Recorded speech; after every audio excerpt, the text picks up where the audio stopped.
நான் சின்ன வயசா இருக்கும்போது, எனக்கு தூர சொந்தக்கார ஒரு மாமா வந்துட்டு அரபிக்கண்ட்ல ஒர்க் பண்ணிக்கிட்டு இருந்தாரு. அப்படி ஒர்க் பண்ணிட்டு இருக்கும்போது, அவரு எல்லாமே ஊர்ல வெளிநாடுகள்லேருந்து ஊருக்கு வந்தாவே எல்லாமே அந்த சொந்த பந்தங்கள பார்ப்பாங்க.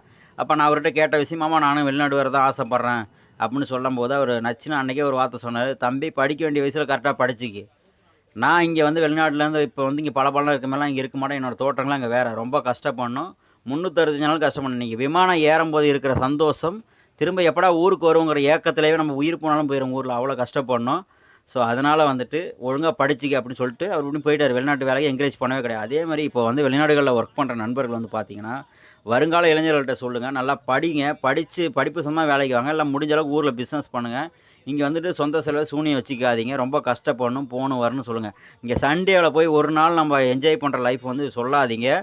பாக்கி 29 நாள் ரொம்ப கஷ்டப்படணும் அப்படின்னு சொல்லுங்க. வருங்கால இளைஞர நல்வழிப்படுத்துங்க.